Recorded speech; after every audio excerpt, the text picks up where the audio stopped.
असली गुनहगार कौन है? जांच अधिकारियों को पता है, बिहार पुलिस को पता है, एसआईटी को पता है, सीआईडी को पता है, सीबीआई को पता है कि मृतका के साथ दुष्कर्म करने वाला उस सफेद पोश पर्दे के पीछे का बड़ा खिलाड़ी कौन है। जो मृतका है उसके मौसेरे भाई को आज बुलाया गया था सुबह 10:30 बजे। आपको किसी गवाह से पूछताछ करना है तो आप उसे विधिवत कानूनी नोटिस देंगे, नोटिस के जरिए बुलाएंगे। परिजनों को धमकाया जा रहा, उन्हें मजबूर किया जा रहा, या तो मान ले कि यह केस सुसाइड है, नहीं तो इसका अंजाम परिजनों को भुगतना पड़ेगा। परिवार पे जुल्म ढाए जा रहे हैं, परिवार को परेशान किया जा रहा कि परिवार इस केस की पैरवी ना करे।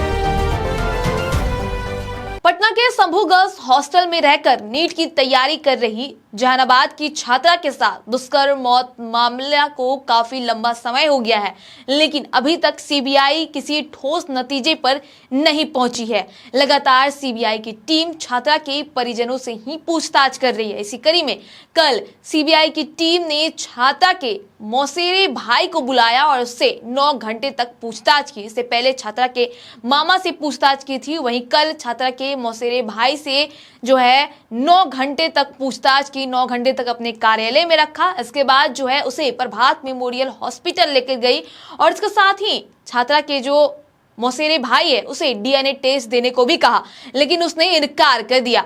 अब इसको लेकर छात्रा के परिजन के वकील क्या कुछ कहते नजर आ रहे हैं, पहले आप उन्हें सुनिए। नीट मामले पे वकील साहब आप आए थे, क्या पूछताछ हुआ है बताइए। आज नीट मामले में हमें सूचना मिली कि जो मृतका है उसके मौसेरे भाई को आज बुलाया गया था सुबह 10:30 बजे टेलीफोन के जरिए, और हमें सूचना मिली 5:30 बजे तक उसे छोड़ा नहीं गया। तो मैं पता करने के लिए अभी सीबीआई ऑफिस आया हुआ था कि आखिर जो गवाह से इस तरह से पूछताछ चलेगी सुबह 10:30 बजे से लेके शाम, अभी देखिए अभी थोड़ी देर पहले 7 बजने जा रहे हैं, तकरीबन 8.5 घंटे 9 घंटे की जो ये पूछताछ इस तरीके से चलेगी। तो कानून यह कहता है कि आपको किसी गवाह से पूछताछ करना है तो आप उसे विधिवत कानूनी नोटिस देंगे, नोटिस के जरिए बुलाएंगे। फ़ोन पे परेशान करके बुलाना यह पूरी तरह से गैर कानूनी है।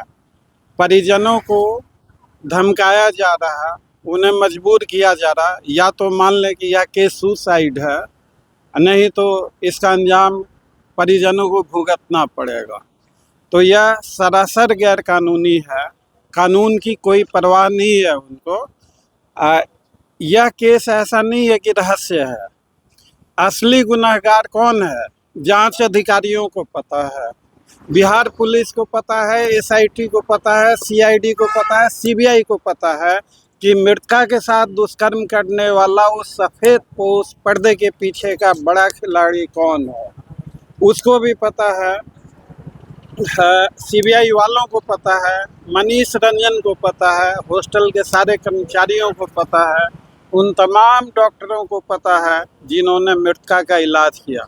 आप देखेंगे इस केस में डीएनए सैंपल लेने के लिए सीबीआई परिवार को क्यों बुला रही है? मैं परिवार को बार बार गैर कानूनी तरीके से बगैर कोई लिखत में नोटिस दिए जो बुला रही है, तो उससे उनकी मंशा साफ जाहिर होती है कि परिवार पे जुल्म ढाए जा रहे हैं, परिवार को परेशान किया जा रहा कि परिवार इस केस की पैरवी ना करे, मान ले सुसाइड है, ताकि वो आराम से क्लीन चिट दे सके। इस केस में जो मौसेरे भाई को बुलाया गया, आज उसे भी धमकाया गया कि आपका ब्लड सैंपल लेंगे, आपका डीएनए करेंगे। तो कानूनन डीएनए सैंपल लेने के लिए अदालत का लिखित आदेश का ज़रूरत होता है। बगैर अदालत के लिखित आदेश के किसी का भी डीएनए सैंपल नहीं लिया जाता। तो यह सीबीआई वालों ने कानून का मजाक बना के रख दिया है। देश की बेटियों को इंसाफ मिलेगा या नहीं मिलेगा, अभी तक जांच सिर्फ और सिर्फ जांच के नाम पे परिवार को ही धमकाया जा रहा कि लड़कियों का दलाल है, उसका क्यों नहीं डीएनए सैंपल लिया जा रहा।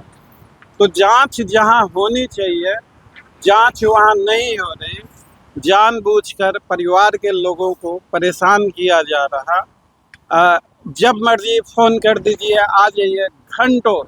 अब जांच अधिकारी को यह समझना होगा कि गवाह से वो कैसे पूछताछ कर रहे हैं और एक अपराधी से कैसे पूछताछ की जाती है।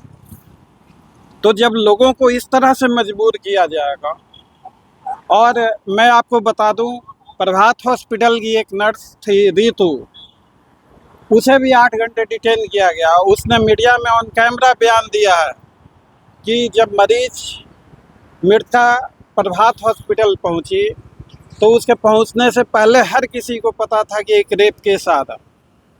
तो यह जांच के नाम पे लिपापोती। आज हमने अदालत में प्रोटेस्ट एप्लीकेशन लगाया है, या क्या क्या गैर कानूनी करे वो समझ लीजिए। हमने अदालत में एक एप्लीकेशन दिया है कि contempt of honourable supreme court of India, criminal contempt, जो ऐसे मामले में विक्टिम पक्ष का 183 BNSS का बयान करवाना अनिवार्य है। हमने 6 मार्च 2026 को CBI को लिखित में आवेदन दिया कि विक्टिम का 183 का BNSS का स्टेटमेंट जल्द से जल्द कराया जाए। उन्होंने नहीं कराया। हमने अदालत में एक एप्लीकेशन दी है कि इनके खिलाफ सुप्रीम कोर्ट के क्रिमिनल कंटेम्प्ट का मामला शुरू किया जाए। ये एप्लीकेशन हमारी विचाराधीन है अदालत में। हमने आज एक प्रोटेस्ट फाइल किया।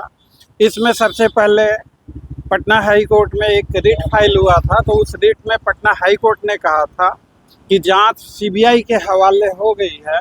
अगर CBI की जांच से आपको कोई शिकायत है तो आप कोई एप्रोप्रिएट एप्लीकेशन लगा के एप्रोप्रिएट फोरम में आप पुनः याचिका दायर कर सकते हैं।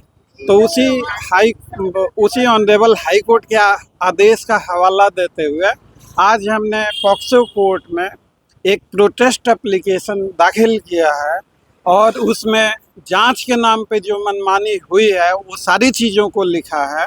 अदालत ने उस पर स्टेटस रिपोर्ट मांगा है।